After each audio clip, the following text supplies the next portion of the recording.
Hello folks, this is Sion, and this is a game between Neolution and Stars Boba. And this part is just going to be about bans and picks, so if you're not interested in ban or the picks, just go ahead and skip to the next part. So let's go right into it. Stars Boba began banning Storm Spirit, of course, powerful in every single way. Can escape, can initiate, can gank, can do pretty much whatever you want him to do. Neolution went ahead and banned Windrunner. Windrunner, of course, popular, but she needs to succeed in her lane to be really powerful late game, and thus I don't think she deserves first ban. But of course it can be debated. Starspower went ahead and banned Darkseer. Darkseer, a lot like Storm Spirit, is really powerful. Very hard really to kill unless you keep him really still all the time and nuke him. Of course, his ultimate is very good for positions and forcing opponent to either come to you or just run away. Now, Neolution then went ahead and banned Doom. Doom, of course, being somewhat of a 1 for 2, he is able to shut down a carry more or less and continue hitting someone else, like Crystal Maiden, which is also gonna fall very fast. So, yeah, of course, strong hero, strong ultimate, and I can see why they would ban Doom. Starspower went ahead and banned Pugna. Pugna being good at pushing, being good at defending, and being good in team fight overall. And with his net ward, yeah, it's understandable why you would want to ban him. And for the last ban, the Neolution, or the first ban phase, Neolution went ahead and banned the Broodmother. So neither of the teams looks like they want any kind of pushing strategy, because they have banned a lot of pushing hero that can lay down creeps wave kind of fast. Of course, Shadow Fiend still being in the pool. Now, Broodmother, of course, can also do whatever you want her to do, so understandable why she receives a ban. Now, for the first pick, Stars Boba went ahead and picked Vengeful Spirit. Of course, can fit into a lot of things. Powerful ganker, powerful initiator with her swap.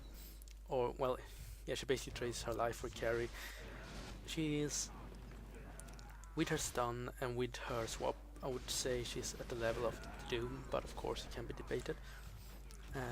Yeah, moving on, Neolution did pick up Witch Doctor as well as an Alchemist. Now the Witch Doctor being, of course, very good in tri-lanes, being very good with his restoration, being able to keep the carries alive, as well as his Maledict and his cask. Basically all his spells are really neat.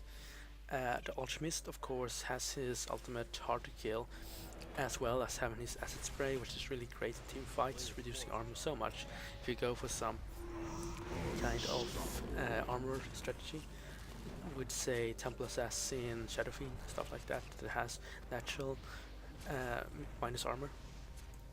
Now, Stars Boba went ahead and picked an Enigma. Enigma, of course, being very powerful with her Black Hole, being able to stop the annoying Beekeeping, being able to dish out a lot of damage with her minions, or its minions, and yeah, being very good ganker, being very good in the forest, and overall being very annoying. Now Neolution, or yeah, Stars Boba went ahead then and picked a Lion as their first pick. Lion, of course, with Finger, has a lot of burst, can potentially take out the hero almost instantly, so yeah, very powerful, very good at roaming, ganking, whatever you want him to do really. Of course not carrying, but the roles of a support he can play is pretty much them all. Ward Bitch, Initiator, whatever he wants, depending what items pick up and how the game is going for him.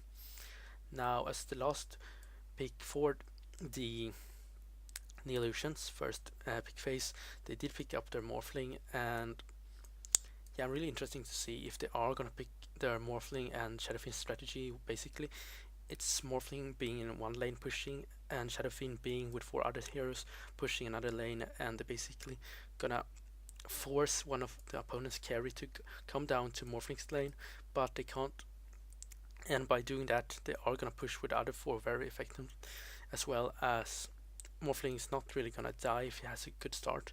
So it's a very powerful strategy. It really allows the Morphling to utilize his replicate. Of course, he can replicate and be with the team and in an instant, which is really powerful. And yeah, unless you're sure exactly who to send against the Morphling, you really need to, you really need to watch out who you send against the Morphling. It needs to be someone equal. But yeah, enough about that. I haven't even picked Shadow Fiend yet, so let's see what's gonna happen. Now for the second ban phase, Starsboba went ahead and banned Visage. Of course, powerful, his nuke being ridiculous. I think it's 4-second cooldown. Uh, Overall powerful. Neolution went ahead and banned Necro.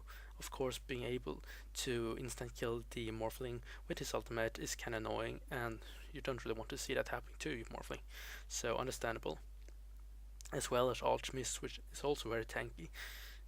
So it's a good ban overall.